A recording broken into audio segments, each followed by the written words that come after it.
everyone, my name is Maki. Today I'd like to introduce you to some new mobile suit products from the Universal Century series.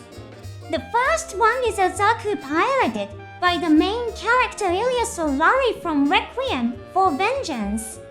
This is the appearance shown in the recently released promotional video. The appearance has changed a bit from what it looks like at the beginning of the story. Some settings have been partially revealed, so let's check them out. The second is a small mobile suit that was active in Universal Century 0079.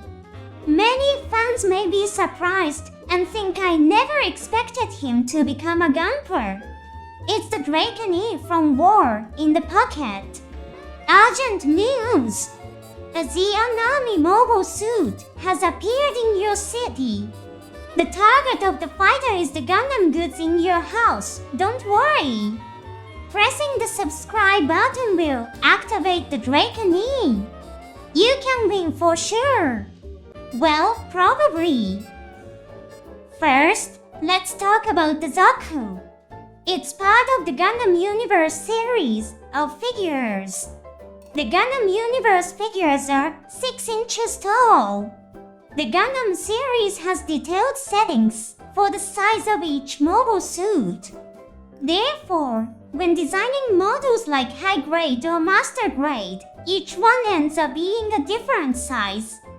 However, by standardizing the Gundam Universe figures to 6 inches, they achieve a sense of uniformity when displayed together and reduce production costs. In addition, by eliminating transformation mechanisms and minimizing accessories such as weapons, they can keep the price lower.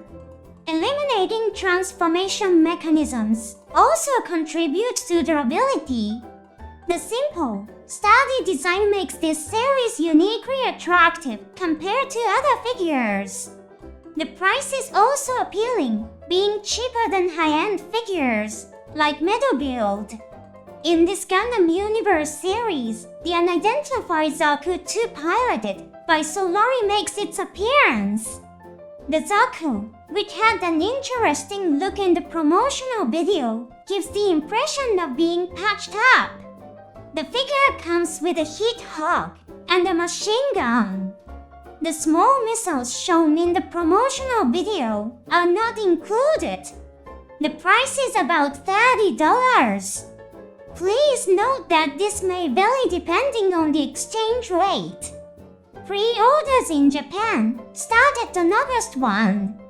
The official release date is December 2024. This is not a premium Bandai exclusive. It will be available in general stores.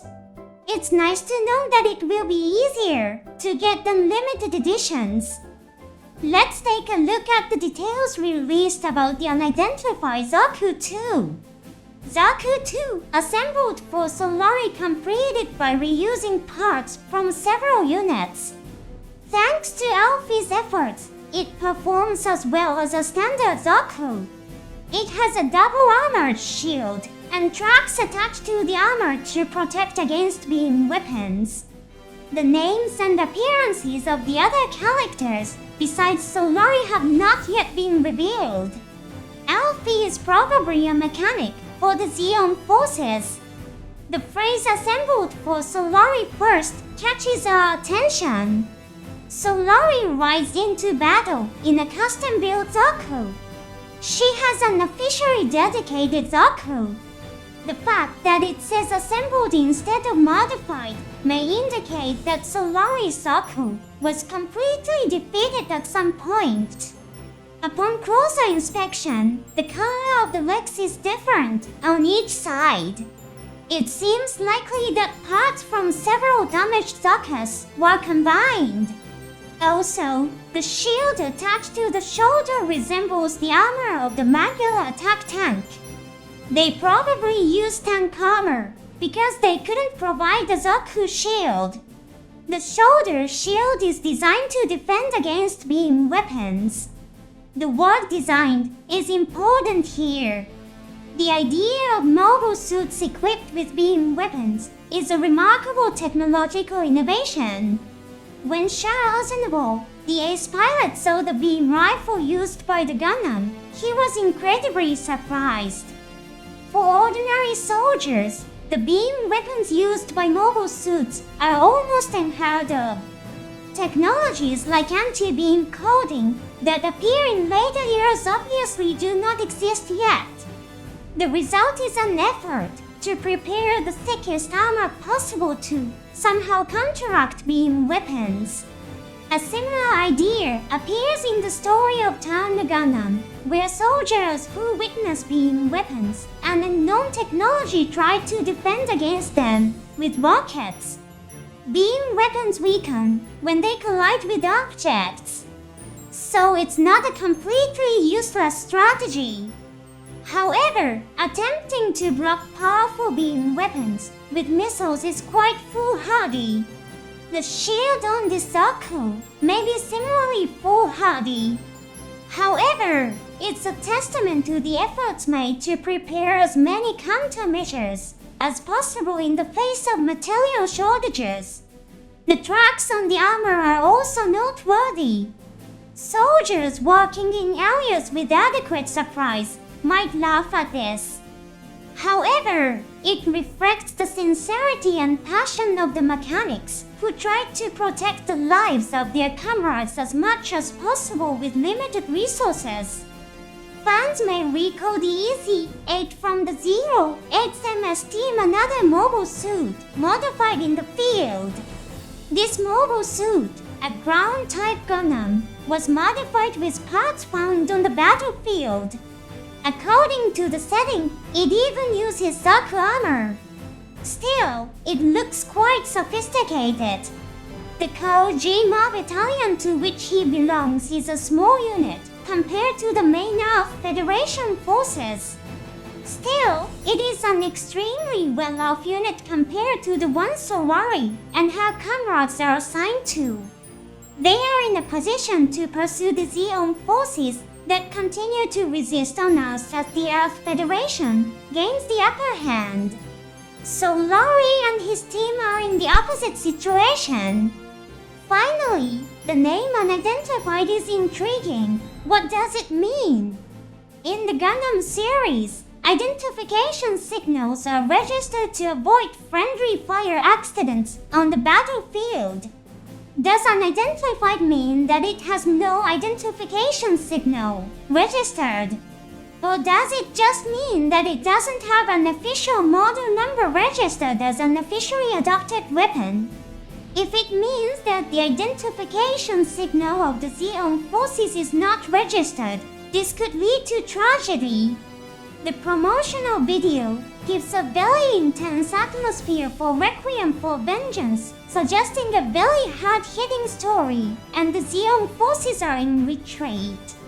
If a Zaku appears on the battlefield without the identification signal of the Zeon forces, the enemy could be momentarily confused. This could be a very effective opening for Solari's extremely small forces. Requiem for Vengeance may turn out to be a story in which Solari fights Gundams in secret and disappears unnoticed.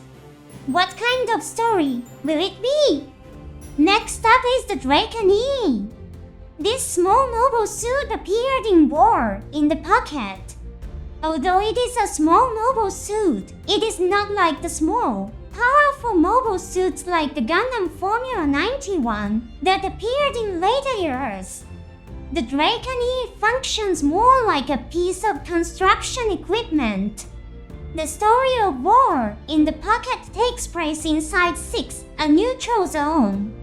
Normally, neither the forces of the Earth Federation nor the forces of the Zeon Principality would be present in this area.